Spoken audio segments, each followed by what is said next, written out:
समझ नहीं आता मौसम में यकायक ये बदलाव कैसे आ गया। हाँ अम्मी जान, अचानक से ठंड बढ़ गई है। शेख बाबा कहाँ हैं? वो आज ऐलान के वक्त मौजूद क्यों नहीं थे? वो हमसे कोई कह नहीं सका, लेकिन सब उनकी गैर मौजूदगी खाली है वहाँ पर। इतना गुस्सा नहीं करते जलाल। क्यों ना गुस्सा करें अम्मी जान? इस तरह की लापरवाही हम बर्दाश्त नहीं करेंगे। माँ से अपने नए सिक्कों का ऐलान नहीं किया आपने। शेख और मान भाई के निकाह का ऐलान भी किया वहाँ पर। राजा भगवान दाशी और उनके मेहमानों को कितना बुरा लगा होगा वहाँ पर। जलाल, ऐसे भी तो हो सकता है कि सलीम कहीं फंस गए हो, कोई जरूरी काम आ गया हो। जो ऐलान हमने किया उससे ज्यादा जरूरी काम और क्या हो सकता है अम्मी जान? प्रणाम शहंशाह। शेख बाबा कहाँ हैं? ये तो हद ही हो गई है। उनकी सल्तनत के वलियात से इस तरह की गैर संविधान हरकत बर्दाश्त नहीं की जाएगी। हम खुद जाकर बात करेंगे उनसे।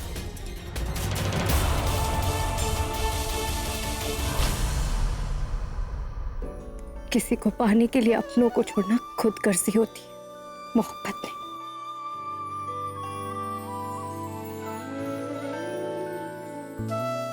अनारकली समझ क्यों नहीं पा रही हैं आप?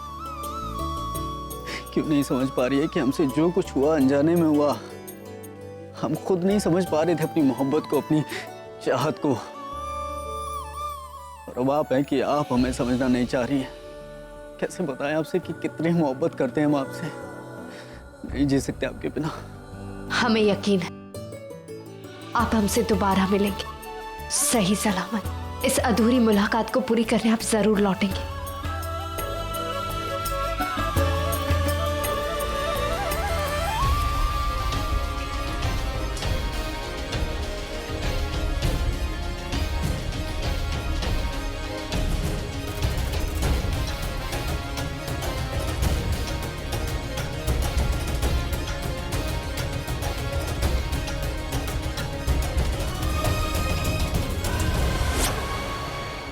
सलीम, ऐलान में क्यों नहीं आए आप? किसी जरूरी काम से बाहर गए थे।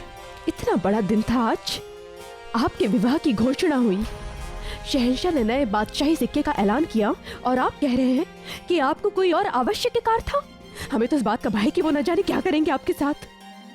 बताइए हमें, यदि शहंशाह हमसे पूछेंगे कि आप कहाँ गए थे तो हम क्या उत्तर देंगे? बताइए। वो हम शहंशाह जलालुद्दीन मोहम्मद अकबर तशरीफ ला रहे हैं। हे ईश्वर, शहंशाह स्वयं यहाँ पर आ रहे हैं। कहीं ऐसा ना हो कि पिता पुत्र में फिर से बात बिगड़ जाए। क्या करें हम? क्या आवश्यकता थी आपको बिस्तर से उठने की? अरे शहंशाह को हम समझाते थे आपको बुखार आ रहा है, आपकी तबीयत ठीक नहीं, चक्कर आ रहे हैं, तो फिर ऐसे में ऐलान में आने का प्रयास ही क्यों किया आपने? देखो सलीम, कोई भी कार्य आपके स्वास्थ्य से अधिक आवश्यक नहीं है हमारे लिए। आपको अपने स्वास्थ्य का पहले ध्यान रखना चाहिए, समझे आप? अब चुपचाप से लेटे रहिए और जब तक आपका स्वास्थ्य पूरी तरह से ठीक नहीं हो जाता आप यहाँ से उठेंगे नहीं, समझे?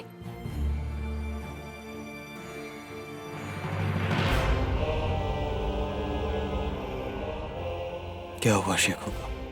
होना क्या है, ना तो इन्हें खाने का होश रहता है, ना पीने का, ना अपने स्वास्थ्य का। पूरे दिन काम में लगे रहते हैं। अब देखिए ना, बुखार आ गया, चक्कर खाकर गिर पड़े। अब आप ही समझाइए अपने पुत्र को।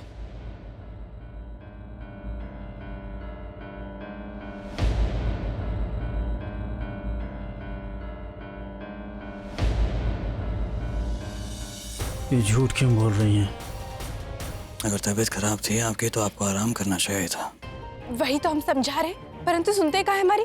हकीम साहब को बुलाया जाए इनके लिए। वली हाथ होने के नाते आपको अपनी सेहत का ख्याल रखना चाहिए शेख, ताकि आइंदा जब इतना बड़ा ऐलान हो आप वहाँ गैर हाजिर ना हो। इतने सारे लोगों के सामने आपकी गैर मौजूदगी खलीहा में। जब तक आप ठीक ना हो जाए आराम करें, बिस्तर से मत उठिए। आज के ऐलान के बाद बहुत सारे लोगों से मसलत करनी है हमें, बाद में आते हैं।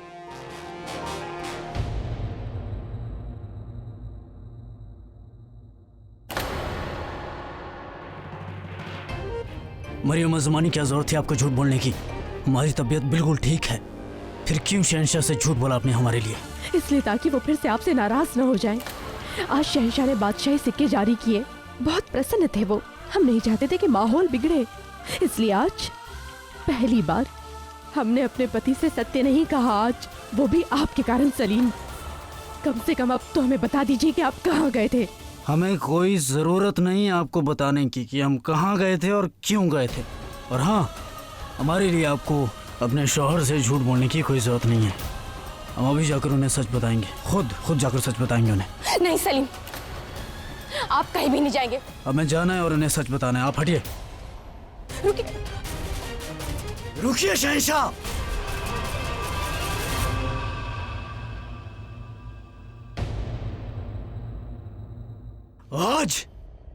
आज हम आपको कुछ बताना चाहते हैं। हमारे दिल में क्या है ये आपके सामने लाना चाहते हैं। शहंशाह, सच कहे ना तो हमें आपकी सूरत बिल्कुल पसंद नहीं है। इस महल की घुटन भरी हवा में सांस लेने में तकलीफ होती है, हमें तकलीफ। और आप चाहे जो मर्जी ऐलान करें, जो चाहे जश्न करें, हम उनमें शामिल नहीं होंगे। ये हमारा खुद का फैसला है। हमें आपसे नफरत है, इस महल से नफरत है, अपने इस वलीअहद के ओहदे से नफरत है हमें सबसे। शहंशाह, सलीम बहुत बीमार है, इनकी बातों पर ध्यान मत दीजिएगा। अभी अपने आपे में नहीं है। देखिए शहंशाह, बीमारी की वजह से सलीम बस प्रलाप कर रहे हैं। आप इन्हें क्षमा कर दीजिए। इनकी बातों का बुरा मत मानिएगा शहंशाह। अफसोस हमें इनकी बात पर नहीं, अफसोस हमें इनकी हालत पर आ रहा है। हम समझे नहीं। इन्होंने अफीम ली है। ये आप कैसी बात कर रहे हैं? ये नहीं हो सकता है। ऐसा ही हुआ है चौथा बेगम। जरा इनकी हालत देखिए, आंखें देखिए इनकी कितनी लाल है। और ऐसा तब होता है जब लोग अफीम खाते हैं। बेशरम! ये देखिए, ये है वलीअहद जो खुद को संभाल नहीं पा रहे, लड़खड़ा रहे हैं। बेशरम है ये। हकीम साहब को बुलाया जाए। चलिए। तस्लीम शहंशाह हुजूर, शाही हकीम किसी वजह से मथुरा चले गए, इस वजह से हमें यहाँ आना पड़ा। हम देखते हैं। ये सब अफीम का नतीजा है। एक बार हकीमा साहिबा को जांच तो करने दीजिए शहंशाह।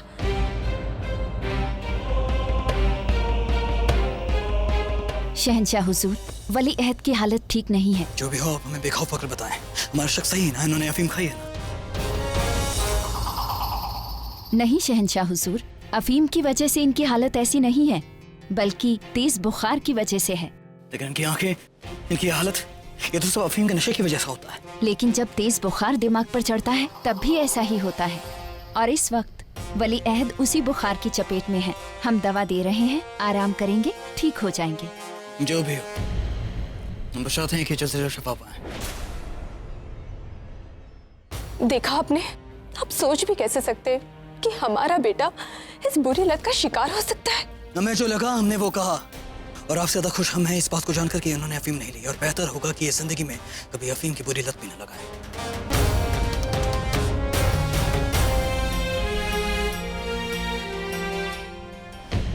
ये लो,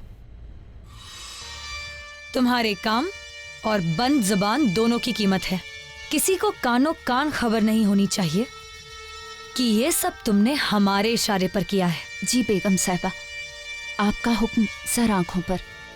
लेकिन अगर शहंशाह को पता चल गया कि हमने झूठ बोला है तो हमारी तो जान ले ली जाएगी।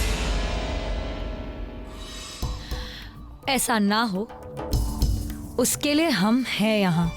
तुम बेफिक्र रहो, जाओ।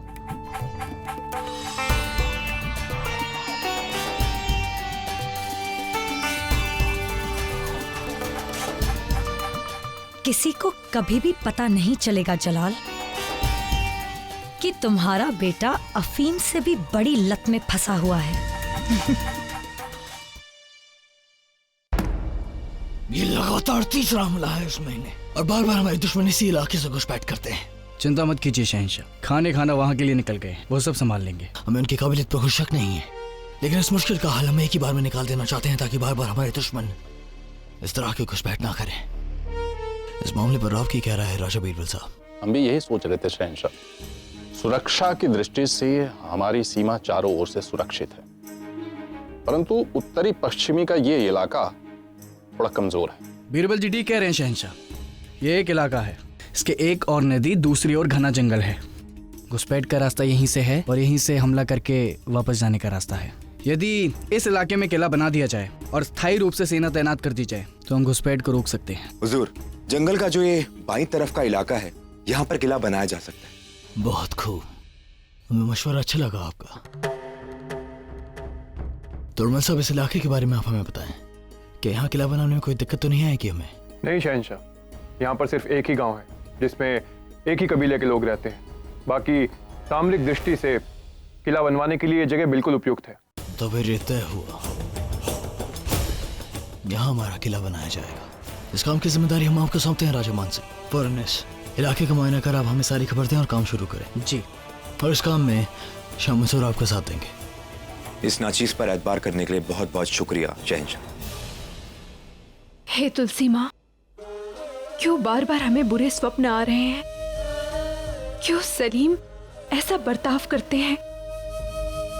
हे माँ, हमारे परिवार पर सदा अपनी कृपा दृष्टि बनाए रखना।